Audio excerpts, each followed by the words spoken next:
एक विनती है आपसे, अगर आपको ठीक लगे। जी जी, बिना किसी संकोच के कहिए। जी, मैं अक्षरा से जरा अकेले में बात करना चाहती थी।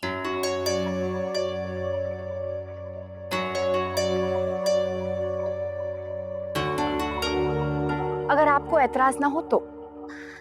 नहीं नहीं, एतराज कैसा, आपकी ही तो बहू है और अब तो हमसे ज्यादा आपका अधिकार है इस पर।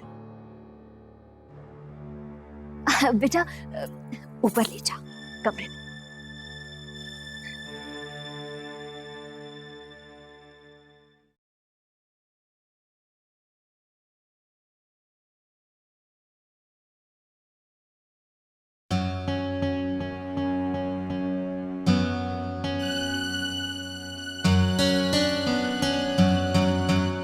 बड़ी बहू, बड़ी बहू, जी बेटी की शगुन की तैयारी के लिए आए, मुंह मीठा कराओ। जी ये अक्षरा, तुमसे मैं जरूरी बात करना चाहती हूँ, इसलिए अलग से कह रही हूँ। बेटा, जिससे तुम्हारा रिश्ता जुड़ने जा रहा है वो बेटा मेरे लिए सब कुछ है। हमारे खानदान का अकेला बेटा, अकेला वारिस। जानती हो ना? जी। नैतिक की उम्र ही ऐसी है कि वो जल्दी जोश में आ जाता है, आगे की नहीं सोचता। लेकिन तुम्हें तो मैं समझदार लड़की मानती थी। अगर नैतिक परिवार के खिलाफ जाकर नौकरी करना चाहता है तो तुम्हें उसे रोकना चाहिए था ना, समझना चाहिए था तुम किस बात के लिए उसे बढ़ावा दे रही हो। तुम्हें पता है बेटा, आज तुम्हारे बढ़ावे की वजह से नैतिक इंटरव्यू देने चला गया, दादाजी के मना करने के बावजूद। डरती हूं बेटा, कहीं बात बिगड़ ना जाए।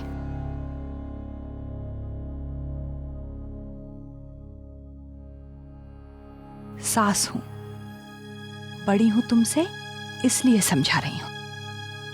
मुन्ना को बहकने मत दो अक्षरा।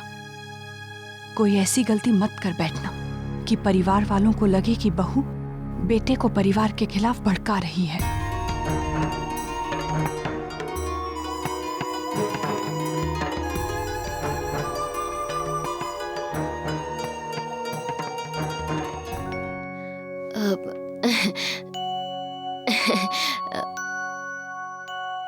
हो गई बातें सास बहू में। वो भाभी माँ पूछ रही थी, इसीलिए मैं। अच्छा राजश्री बहन जी, आप सास बहू क्यों कह रही हैं? माँ बेटी कहिए। अब आपकी बेटी हमारी हुई। मैं इसे हमारे घर के नियम कायदे समझा रही थी, ताकि शादी के बाद बेटी से कोई चूक ना हो, किसी को कुछ कहने का मौका ही ना मिले। बिल्कुल सही। वैसे भी हर घर के अलग तौर तरीके होते हैं, और वैसे बेटा हर सास यही चाहती है कि उसकी बहू सारे तौर तरीके अच्छी तरह से सीखे, अच्छी तरह से जाने।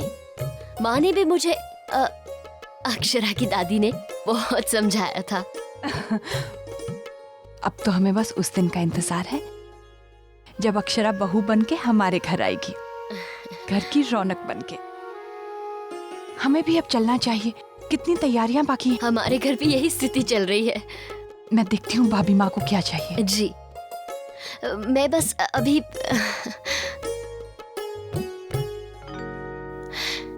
क्या हुआ? हाँ, कुछ नहीं माँ, बस थोड़ा समझा रही थी। गायत्री बहन सही कह रही थी बेटा, अब वो ही तेरी माँ है। देख, जैसे मैं कभी तुझे डांट देती हूँ, कुछ बोल देती हूँ, तो तू दिल से नहीं लगाती ना, वैसे बेटा उनकी भी कोई बात कभी अपने दिल से मत लगाना। बस ये सोचना कि वो जो भी कह रही हैं तेरी भलाई के लिए कह रही हैं, समझे?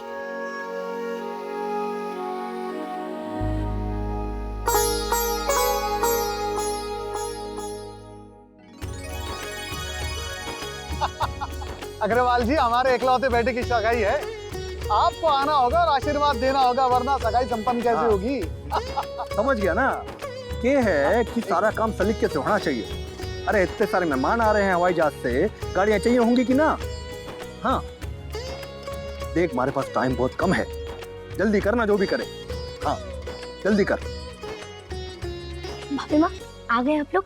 मुंशी जी आप लोगों की कब से राह देख रहे हैं। आइए। राधे राधे कृष्ण। राधे राधे कृष्ण। कृष्ण। छोटी दुल्हन राधे उन्हें कृष्ण। दिखा दो। हाँ जी, हाँ जी, विराजिए मुझे। लीजिए मुंशी जी। दुल्हन की अंगूठी के लिए। ये लीजिए, इसमें कुछ नए डिजाइन पसंद कर लीजिए, कौन सी बनवानी। अजी हम कह देते हैं दाल में तड़का लहसुन का ही लगेगा। और मैं कह रहा हूँ कि दाल में हींग जीरे को छौंक लगे। ना जी, लहसुन का लगेगा। ये लो जी। अरे जी हमारी रसोई है और यहाँ हमारे बनाए नियम चलते हैं और खानों हमारे तरीका से बनते हैं। महारे गुना सिखा भाई, हमने भी बहुत से शादी के घरों में ये खाने बनाए हैं, पर थारे जैसा अड़ियल महाराज नहीं देखा आज तक। तो आज देख लो भाभी माँ, ऐसा ना चलेगा। अरे रसोई में हमारी चलेगी और हमसे पूछे बिना कछु नहीं होगा। महाराज जी उन्हें अपना काम करने दीजिएगा। तो ठीक है, बाद में हम तो मत कियो कि दाल में पानी ज्यादा पड़ गया या चावल गीले है, हमें कछु ना है। ठीक है, आप दोनों मिलकर साथ काम करोगे ना तो अच्छा रहेगा। और मुझे अब बहुत सारे काम है, मुझे जाने दीजिए। राधे कृष्ण। राधे कृष्ण। मुंशी जी सब समय पे हो जाएगा ना? बिल्कुल हो जाएगा जी। अच्छा मुन्ना कहाँ है? फ्लाइट का समय हो रहा है, आप लोगों ने उसे बताया कि नहीं कि मेहमानों को लेने उसे जाना है? जी वो गया है। कहाँ गया है? काम से गया है, आ जाएगा। ऐसा की जरूरी काम आ गया उसे कि जाना पड़ा? वो जानता नहीं था कि उसे जाना है आज। राज बना, फोन करो उसे। जी वो मुन्ना इंटरव्यू के लिए गया है।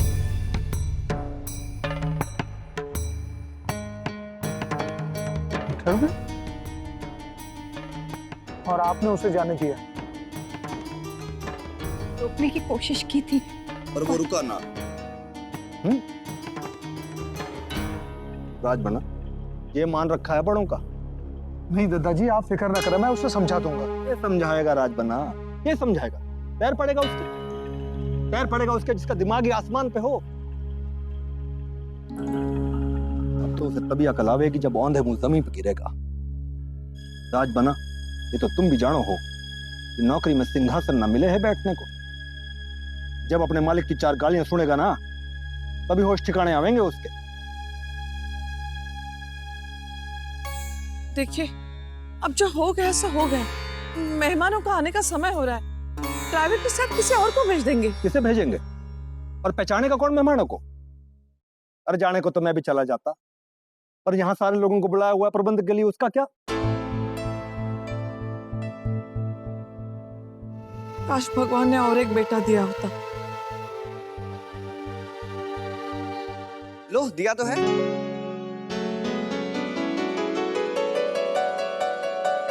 फिर भी ऊपर वाले को कोस रही।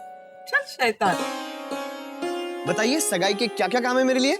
सबसे पहले एयरपोर्ट जाना होगा। अरे जे कैसे पहचानेगा मेहमानों को? उन्ना को आने देते हैं। दादाजी समय का है, रश्मि चली जाएगी उसके साथ। अरे मेहमान के सोचेंगे कि छोरा भी ना आया। लेकिन अगर कोई उन्हें लेने नहीं गया तो बुरा भी लगेगा ना उन्हें। तो फिर एक काम कर, तू जा, जल्दी जा। और सुन, जरा मेहमानों का स्वागत तरीके से करियो। और रश्मि बेटा, जरा सब लोगों का गाड़ी में तरीके से बैठा देना है। 3 गाड़ियां हैं, सब लोग ठीक से आ जाएंगे गाड़ी। जी दादाजी।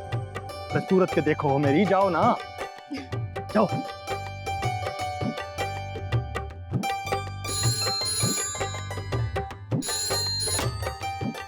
हेलो, हाँ, अरे अभी भी गाड़ियां निकली हैं, समय पर पहुंच जाएंगी।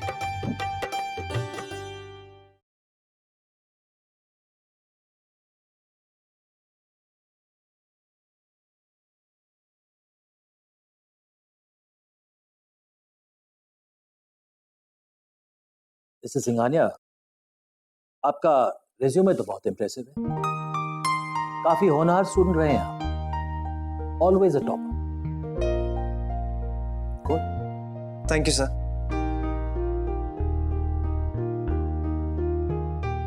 आपने मैक्रोटेक कंपनी में 1 साल काम किया एज योर इंटर्नशिप, जो कि इंडिया की बेहतरीन कंपनी में से एक है। Yes sir. उन्होंने काफी अच्छे रिमार्क्स दिया आपको। आपको जो लक्ष्य मिला आपने हासिल किया। कॉन्फिडेंस तो है आप में, लेकिन एक्सपीरियंस नहीं है। नौकरी के लिए शायद आपका ये पहला इंटरव्यू है। जी, लेकिन अगर मुझे मौका मिले तो आपकी कंपनी के सक्सेसफुल मैनेजर्स के साथ जो अनुभव मिलेगा उसे आप अपने फैमिली बिजनेस में यूज करेंगे। जी, मैं कुछ समझा नहीं। आप diamond jeweller and exporter mister Rajshekhar Singhania के बेटे हैं ना? जी। इतना बड़ा वेल एस्टैब्लिश्ड बढ़ता हुआ बिजनेस छोड़कर आपको ये नौकरी करने की क्या जरूरत है? जहां आपकी सैलरी से कई ज्यादा आप मुनाफा कमा रहे हैं। हमें आपके यहां आने की वजह समझ में नहीं है।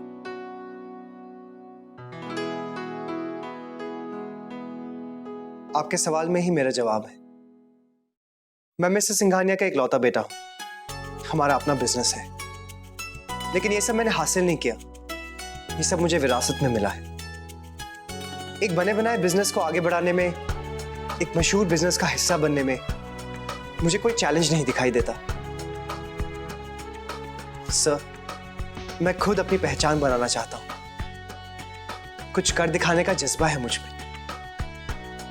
शायद यही मुझे आपकी कंपनी तक खींच लाया है। गौरी की माँ जी। हम लोग एयरपोर्ट के लिए निकल रहे हैं। जी, बस आई।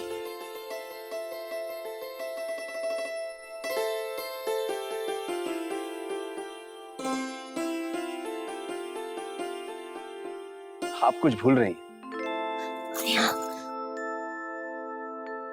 तिलक तो लगा दिया है।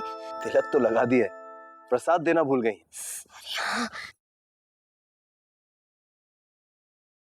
ये चेहरे की हवाइयां क्यों उड़ी हुई हैं? बात क्या है? उनका डर? कैसी बातें कर रहे हैं आप भी? मैं अपनी माँ से क्यों डरूंगी? वो तो इतने सारे मेहमान आने वाले हैं, इतनी सारी तैयारियां करनी है, बस इसीलिए। और फिर उन मेहमानों में कोई खास है जो अपनी बेटी की सारी तैयारियों पर पैनी नजर रखेगा? देवर जी, ऐसा कहकर तो आप मुझे और डरा रहे हैं। आप तो जानते हैं ना माँ को। अरे, आप हमारी सासू माँ को क्यों बदनाम कर रही हैं? आपकी तो आदत है हर बात पर घबराने की। चलिए, आप चलकर अपनी तैयारी कीजिए, हम लोग आते हैं। शौर्य, उमी, चलो। देखा ना छोटी, माँ अपने जमाई सा का बहुत ध्यान रखती है, इसीलिए ऐसा कह रहे हैं। नींद में एक तो मेरे काम में निकालेंगी ना। ओह दीदी, उनके पास इतना समय कहाँ होगा? घर तो मेहमानों से भरा होगा, ऊपर से नातिन की शादी में नानी का मन खुशी से डोल रहा होगा। इसीलिए तो और डर लग रहा है। अब तो उन्हें रोक टोक के हजारों मौके मिल जाएंगे। बड़ी बहू आज भी अपनी माँ से ऐसे डरे है जैसे कोई नई बहू अपनी सास से। है ना अक्षरा? बहू बेटे को परिवार के खिलाफ भड़का रही है। अक्षरा, क्या हुआ? इधर आ मेरी बच्ची, मेरे पास आकर बैठ। आजा आजा आजा। गोपी, उधर आ।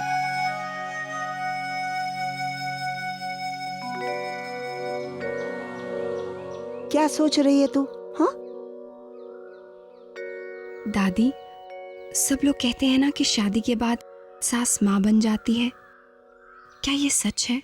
हाँ बेटा, होना तो ऐसे ही चाहिए।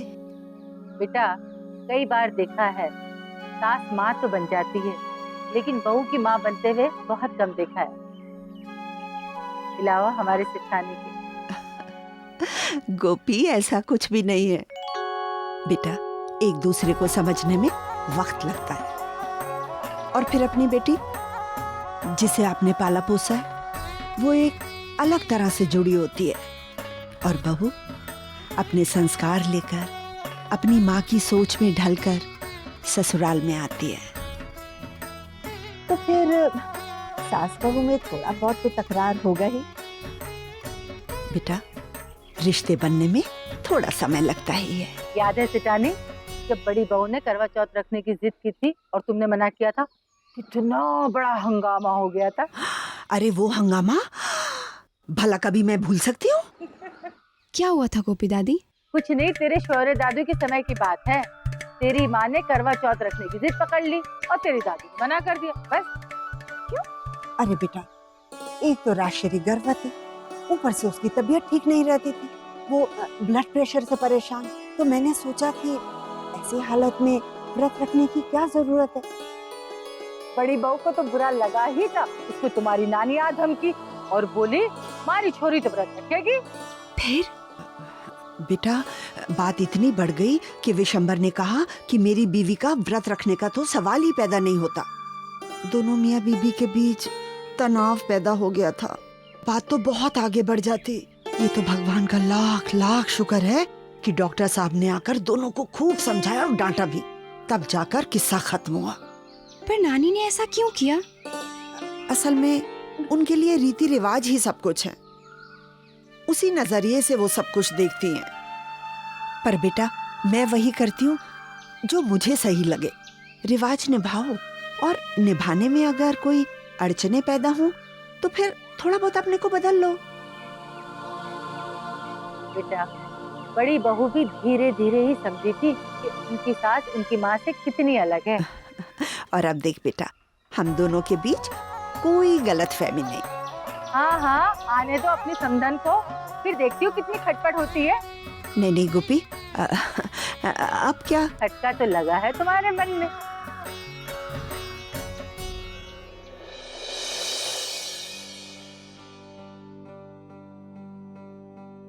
लग ही नहीं रहा है। जानती हूँ ना छोटी दुल्हन, जरूरी काम से गया है। इंटरव्यू तो कब का खत्म हो गया होगा भाभी माँ, तब से ट्राई कर रही हूँ और उसका फोन बिजी आ रहा है। न जाने किससे बात कर रहे हैं। थोड़ी देर में तो मेहमान भी पहुंच जाएंगे। आ जाएगा छोटी दुल्हन, तुम खामखा परेशान हो रही हो। भाभी माँ मेरी जान ये सोचकर निकली जा रही है कि रिश्तेदार आकर पूछेंगे बेटा कहाँ है, तो मैं क्या कहूँगी। इसीलिए चाहती हूँ कि वो बस उनसे पहले घर आ जाए। एक को भी खबर हो गई ना भाभी माँ कि हमारे इकलौते बेटे को दद्दा जी के साथ काम करने में हिचकिचाहट है, तो सारे संबंधी बातें बनाएंगे कि हमारे घर में आपस में ही कलह है। हम क्या मुंह दिखाएंगे उनको। अरे तो फोन करना उसे। सही कह रही थी, मुन्ना को समझा दे अच्छे से। वही तो कर रही हूँ भाभी माँ। चिंता से मेरे पैरों तले जमीन खिसकी जा रही है और वहाँ वो लड़का घंटों से फोन पर न जाने किससे बात कर रहा है। अब भी बिजी है।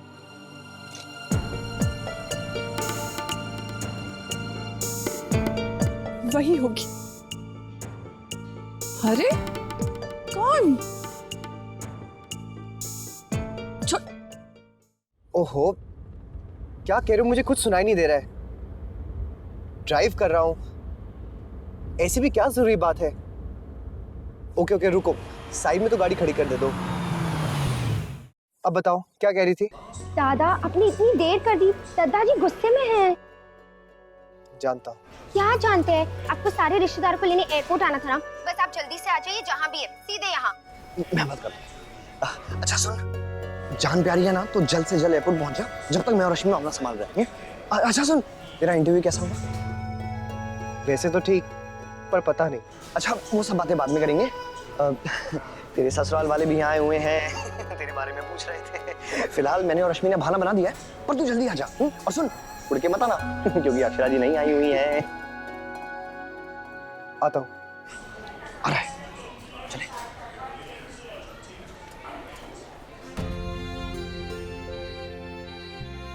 छोटी दुल्हन, छोटी दुल्हन जी, क्या हुआ? तुम ऐसे क्यों चली आई? कुछ कह रही थी। मुन्ना किससे बात कर रहा है? अक्षरा से। अक्षरा से बात कर रहा है? तुम तो ऐसे चिंतित हो रही हो जैसे वो किसी पराई छोरी के साथ बात कर रहा है। होने वाली बहू के साथ बात कर रहा है तो उसमें बुराई क्या है? इसकी चिंता नहीं है मुझे भाभी माँ, इस बात की चिंता है कि आजकल मुन्ना लापरवाह होता जा रहा है। ऐसा लगता है जैसे उसे किसी की परवाह ही नहीं है। हम किसी बात पे रोक टोकते तो सुनता ही नहीं है, और ऐसे में अक्षरा उसका साथ दे रही है। उसे ऐसा नहीं करना चाहिए ना। छोटी दुल्हन, अभी वो बच्ची है, तुम बेकार ही सोचकर घुली जाती हो। अब हमने भी अपने दुलार में मुन्ना की हर मर्जी चलने दी है, फिर थोड़ी ढील नई दुल्हन क्यों न देगी? भाभी माँ आप तो मुझ पे छोड़ दे। एक बार अक्षरा आई इस घर में तो मैं उसे सब समझा दूंगी, वो अपने हिसाब से ढल जाएगी। बहुत ही शांत और सरल बच्ची है, भोली है। तब की तब देखी जाएगी भाभी माँ, लेकिन आज तो मुन्ना की हर गलती पे मुझे सुनना पड़ता है ना कि मैंने ढील दे रखी है। कोई अनुशासन नहीं है, मैंने संस्कार नहीं दिए। अब माँ बनने की सजा यही है। पहले तो हम बच्चे की राह में कोई रुकावट नहीं डालना चाहते ताकि वो आसमान की ऊंचाई तक पहुंच जाए, और दूसरे ही पल में ये सोचने लगते कहीं हमने ज्यादा तो ढील नहीं दे रखी, कहीं वो बिगड़ तो नहीं जाएगा। है ना? पर मुझे मेरे मुन्ना पर पूरा भरोसा है। हाँ, कभी कभी नाराज हो जाता है, कभी कभी अकड़ में आ जाता है, स्वभाव से एकदम लड़का है, पर तुम्हारा ही बेटा है, तुमसे बहुत प्यार करता है, तेरी मर्जी के विरुद्ध कुछ नहीं करेगा, देख लेना। ये रिश्ता क्या कहलाता है।